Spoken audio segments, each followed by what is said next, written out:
क्रिस्तताई मोगाळ भाव भयणीनो, आमी खंयचेंय काम करता आसतना आमचो फायदो आमी पळयता आनी हें स्वाभावीक आनी आमचो मनशा स्वभाव. आमी कितेंय करता आसतना आमी आमचो फायदो पळोवन आमी काम करता.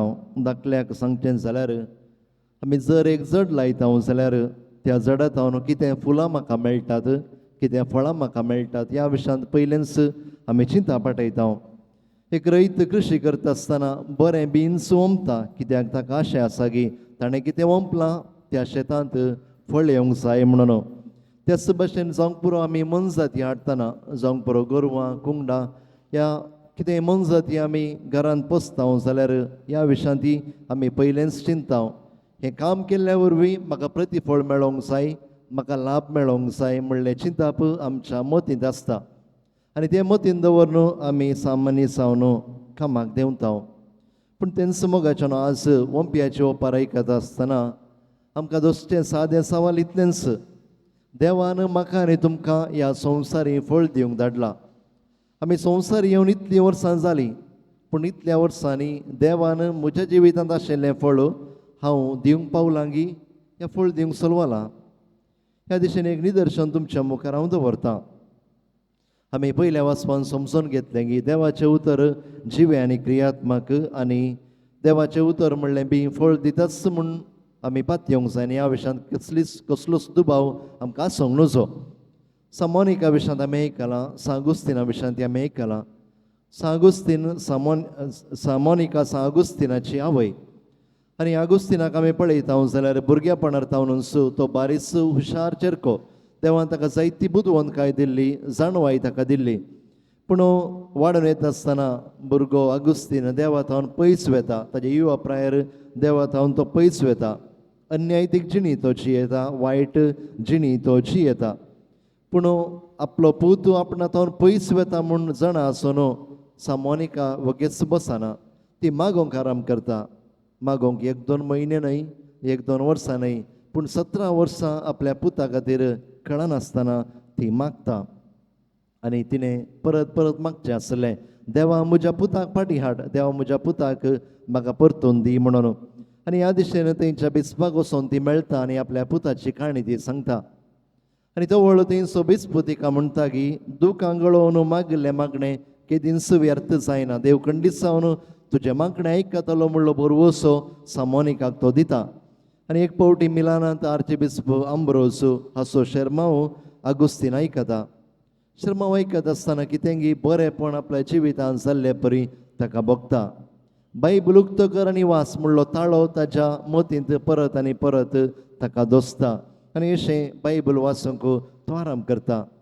क्रमेण ताच्या जिवितांत बदलावण आराम जाता. देवा थावन पयस गेल्लो तो बाप्तिस्म घेता आनी उपरांत सेमिनारीक भरती जाता, याजाक तो जाता. थोडे वर्सां उपरांत बिस्पचो जाता. उपरांत देवशास्त्री तो जाता आनी आपल्या मरणा उपरांत ताका संत म्हणूनय पासारतात. मोगाच्यानो, आगुस्तिनान देवाच्या उतराक आपलें काळीज उक्तें केलें. आपल्या काळजांत फावो तसली सुवात ताणें देवाच्या उतराक तयार केली, देखून देवाचें उतर ताच्या काळजांत फळ दिवंक शकलें. आज म्हज्या आनी तुज्या काळजांत देवाच्या उतराक फळ दिवच्या सत्सली सुवात आमी तयार केल्या गी. तेन्सान एक कुशीन पळयता आसतना महात्मा गांधीच्या जिवितांत घडिल्लें घडीत. आनी तो आफ्रिकांत आसतना बायबल वाचता आनी क्रिस्ताच्या मोगार तो पडटा. क्रिस्ता कुशीन तो आकर्शीत जाता. आनी ह्या पासत प्रिटोरियांत एका इगर्जेक तो थंयसर वेता. आनी इगर्जेक वता आसतना क्रिस्तांव कशे तांची जिणी जियेतात म्हूण तो पळयता. पूण पळयता आसतना कितें पळयतालो? इगर्जेक भितर येवन भायर वेच्या क्रिस्तांवांक तो पळयता. फकत सवयेच्या बळान येवचे क्रिस्तांव ताका पळोवंक मेळटात. तांची स्कांदलाची जिणी तो पळयता, तांची खोटी जिणी तो पळयता. आनी ह्या पासत परत तो इगर्जेक येना, तो इगर्जे थावन पयस वेता. मोगाच्यानो, हांगासर स्कांदलाची जिणी जियेल्ल्या मनशांनी क्रिस्ता कुशीन येवच्या मनशाक फाटीं गेल्लें वा फाटीं धाडलें आमकां पळोवंक मेळटा. देखून मोगाच्यानो, देवाचें उतर जिवे आनी क्रियात्मक तें खरें, हातूंत कितेंच दुबाव ना. पूण येदोळू सांगल्या प्रमाणें तें फळ दिजें जाल्यार आमच्या काळजांत फावो तसली सुवात ताका आमी तयार करूंक आसा. जर म्हज्या काळजांत मेळ्या आसा, राग आसा, मोसोर आसा, फारीकपण आसा, वटपण आसा जाल्यार तें उतर खंडीत जावन फळ दिना. देखून मोगाच्यानो असले एका स्थितीर देवाच्या उतराक कितें जाता? देवाचें उतर म्हणलें बी सुकता, तें बावता, तें चिरडाता, तें अडसता आनी क्रमेण तें देवाचें उतर म्हणलें बी तें मरोन वेता. हेच्या पयल्या वचपांत इसाया प्रवादी आमकां सांगता की कशें पावस पडटा, भुंय भिजयता आनी बीं किर्लोंक लायता, तशें म्हज्या तोंडांतल्यान भायर सरता तें हरयेक उतर तें निर्फळ जायना, तें फळ दिता म्हणून आयच्या पयल्या वचपांत आमकां आयकूंक मेळटा. आनी इसाया प्रवादीन उलयत आसतना परिस्थिती अशी आसली की इस्रायल परसा बाबिलोनाच्या बंदणेंत आसली. तांचे थंय बरवोसोन पयस जाल्लो आनी एका रितीचें निर्भागपण ती अनुभव करनासली. आनी अशें आसच्या कश्टार आसच्या इस्रायल परजेक देव बुजयता, फळादीकपण बसयता. कशें भुंय फळ दिता तशें देवाचें उतर तुमचे थंय फळ दितलें म्हणून इसाया प्रवादी तांकां बरवोसो दिता. आनी उपरांत तांची बंदड अखेर जाता आनी फाटीं येयल्या उपरांत परत बरे दीस तांच्या जिवितांत आराम जातात आनी इसायाचो प्रवाद सच जाल्लो आमी पळयता. मोगाच्यान आयच्या वांज्या लागीत आसतना आमी ओंपियाची ओंपार आयकली आनी ह्या ओंपियाच्या ओंपारींत आमी खंयसर आसा, ह्या खंयच्या वर्गाक आमी मेळटा म्हणलें मात्र हांगासर नियाळ करूंक आमी प्रयत्न करया. हांगासर सुरवेर थंयसर ओंपी आसा. ओंपी म्हळ्यार कोण? ओंपी दुसरो कोणी न्ही, ओंपी जावन आसा देवच. आनी देवाचो स्वभाव आमी पळोवया. देव दादोशी मापान ओंपता, कित्याक ताका कळीत आसा खरी एका बियाक फळ दिवची सकत आसा म्हणून. देखून तो सुवात पळोवन ओंपिना, पूण दादोशी मापान भरपूर मापान तो ओंपते वेता, कित्याक ताका कळीत आसा की हें बी फळ दिता म्हणून. पूण उपरांत दुसऱ्या भागाक आमी येता आसतना हांगासर आमी फावो ती सुवात तयार करचें अति गरजेचें म्हणलें आमी समजून घेता. आनी ह्या दिशेन 4 रितींची सुवात आसा आनी आमी खंयसर मेळटा म्हणलें आमी समजूंक प्रयत्न करया. पयल्यान मेरेर पडुल्लें बी. हांगासर कृशीक आसल्यार आमकां कळीत आसा की आमी गादो मात्र कसो, मेर आमी कोसिना. पूण मेरेर पडल्यार कितें जाता? थंयसर सुवात गट आसा देखून तें बी कितें आमी ओंपता तें किर्लाता, पूण ताजी पाळां थंयसर रोमानात. थोड्या फावटी सुकणीं येवन तें बीं खातात. असले मनीस कोण? असले मनीस जावन आसात संवसारी चिंतपान बुडिल्ले मनीस. ताच्या जिवितांत हेर राटावळी जायत्यो आसात देखून देवा काळज सुदारवटो ते बंद करतात आनी आपसो तो तांच्या जिवितांत देवाचें उतर फळ दिना. आज ह्या वर्गाक हांव मेळटा की सवाल आमी आमकांच विचारया. दुसऱ्यान मोगाच्यानो कडपी सुवातेर पडुल्लें बी. हांगासर कितें जाता? इल्लीशी माती आसा, रावल्लें उदक आसा, पूण वत पडुल्लेंच तें बी करपन वेता. कित्याक म्हळ्यार ताजीं पाळां थंयसर रोमोंक अवकाशच ना. असले मनीस कोण? असल्या मनशांक उर्बा आसा पूण तिरासण ना. शिकोवन आयकतात पूण देवातावन पयस वेतात, कित्याक हेर सबार संगती तांकां आकर्शीत करतात देखून देवातावन ते पयस वेतात. कित्याक तांचें काळीज तांणी फातरा सारकें दारूण केलां देखून देवाचें उतर थंयसर फळ दिना. आज आमी आमकांच विचारचें जाल्लें सवाल इतलेंच, हांव एक दारूण काळजाचो मनीसगी. तिसऱ्यान मोगाच्यानो कांट्या जडा मदें पडलेलें बी.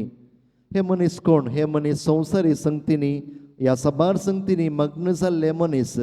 तांकां वेळ ना, ते फुल्ल बिजी आसतात. संवसारी राटावळी तांकां चड आनी असले एका परिस्थितीर देवाचें उतर म्हणलें बी तांच्या जिवितांत चिरडाता, वाडोवन येता आसतना आनी ते क्रमेण जावन तें अस्कस जाता, लाचार जाता आनी फळ दिवंक शकना. असल्या मनशांक देवाचो मोग ना म्हणून न्हय, देवाचो मोग तांकां आसा, पूण तांकां सांगात हेर संगतीचोय तांकां मोग आसा. जावंक पुरो दुडवाचो मोग, आस्तीचो मोग, मनजातींचो मोग, मोबायलाचो मोग, सिरियलाचो मोग, सामाजीक माध्यमांचो मोग, हेर सबार संगतीचो तांच्या जिवितांत मोग आसा. देखून ह्यो सबार संगती देवाचें उतर म्हणलें बी वाडून येता आसतना त्या देवाच्या उतराक ती अडसितात आनी क्रमेण देवाचें उतर फळ दिवंक ती सोडिनात.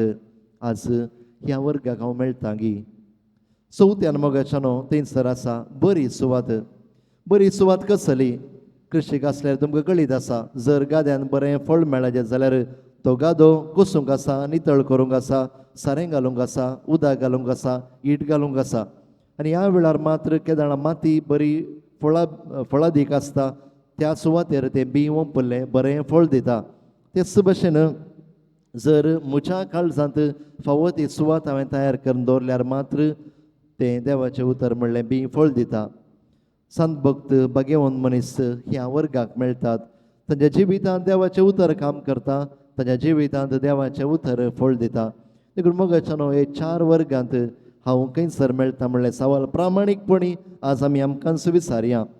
आमचे भक्तीक आचरण आनी आमची जिणयेची साल एका नाण्याच्यो 2 कुशी आसल्या बरी. आमी इगर्जेंत एक करचें पूण आमच्या वैयक्तीक जिणयेंत आनेक केल्यार आमकां आमच्या जिवितांत देवाचें उतर खंडीत जावन फळ दिवंक शकना. देखून थोडी सवालां आमी आमकांच विचारया. हेरांची जडती करची नाका पूण आमकांच आमी सवालां विचारया. आज पयशां विशीं, अधिकारा विशीं, संवसारी भद्रते विशीं आज म्हाका विपरीत कंत आसा गी. ह्या म्हजो बरवोसो हांवें देवाचेर दवरला. आज देवाचें उतर फळ दिवंक म्हजो राग, म्हजो अहंकार, म्हजो स्वाभिमान, म्हजें वटपण आड येवन आसा गी. आज म्हजी दिरवी खंय आसात, म्हजी भद्रती खंय आसा. सबार फावटी म्हजें बँक बॅलन्स, म्हजी आस्त, म्हजें बिल्डींग, म्हजें शिकाप ह्या सकट संगतीचेर म्हजी भद्रती आसा. जर म्हजी भद्रती थंय आसा जाल्यार देवाचें उतर खंडीत जावन म्हज्या जिवितांत फळ दिवंक शकना. ह्या बसत मोगाच्यान उगडापण पुस्तकांत तें देवाचें उतर तुमच्या मुखार हांव दवरतां. अध्याय 3 वाक्य 20 थंयसर जुवांव कशें उगडापण जाल्लें आसा. देवाचें उतर अशें आसा, पळय हांव तुज्या दारार उबो आसा, दार बडोवन उबो आसा. म्हजो ताळो आयकून तुजें दार उक्तें करशी जाल्यार हांव येतां, हांव जेवतां. पूण सवाल इतलेंच, तो ताळो आमकां आयकता गी. कित्याक दारवटेची कील भितरल्यान घाल्या. जर सोमी म्हज्या काळजाचो दारवटो बडयता आसतना हांव ती कीळ उक्ती करता जाल्यार मात्र सोमी म्हज्या काळजा भितर येता, म्हज्या काळजान तो बिडार करता. ना जाल्यार तो दारवंत बडोवन तो उपरांत पाटी वेता. उगडापण पुस्तकांत परत लावोदेसियाच्या पवित्र सभेक दिल्ल्या संदेशांत भोवपूर बायेचो संदेश तो. आनी थंयसर जुवांव कशें उगडापण जाल्लें आसा. देवाचें उतर अशें सांगता की त्या मनशा विशांत तूं थंडी न्हय, हुनी न्हय, बगार तूं शेळमाडो आनी आपसो तुका हांव भायर उडयतां. तूं म्हणटाय हांव ग्रेस्त, म्हज्या लागीं दाराळ आसा, कितें सुवणें ना. पूण न्हीद जावन तूं किरकोळ, कनिश्ट, भिकेपास्ट, तूं कुरडो आनी तूं विणगो. देखून उर्बे वंसा, पातक रड आनी जिणी बदल म्हणलो संदेश थंयसर आमकां दिल्लो आसा. देखून मोगाच्यानो आमी समेस्त मनशां विंचलेलीं मनशां, कित्याक आमकां हर एकल्याक पवित्र स्थान दिलां आनी क्रिस्तांव म्हूण आमकां मागला. पूण फकत सवयेचे क्रिस्तांव जावन हांगासर आयल्यार उपरांत भायर गेल्यार कितेंच फायदो आमकां जायना, कितेंच बरेंपण आमकां जायना. आज आमी विंचवणेचे क्रिस्तांव जावंक जाय. आनी जर म्हजो भावार्थ शेळला जाल्यार तो परत जिवो करूंक जाय आनी देवाच्या उतराक म्हज्या जिवितांत फळ दिवंक सोडूंक जाय. देखून मोगाच्यानो आज आमी मागया, मोगाळा जेजू म्हजें काळीज फातरा सारकें जालां जाल्यार तें मोवाळ कर. मोगाळ जेजू म्हज्या काळजाक आज कांट्यांनी अडसिलां जाल्यार ते कांटे काड, सवोर बेडून ते नितळ कर आनी तुज्या उतरान फळ दिशें कर. मोगाळ जेजू आज म्हजें काळीज साहित्या राटावळींनी भरलां जाल्यार तें आज बऱ्या चिंतपांनी तूं भर. मोगाळ जेजू म्हजें काळीज तुज्या उतराक भरपूर फळ दिवचें तसली सुवात कर म्हणून ह्या मिसाच्या बलिदाना वेळी आमी मागया. आमेन.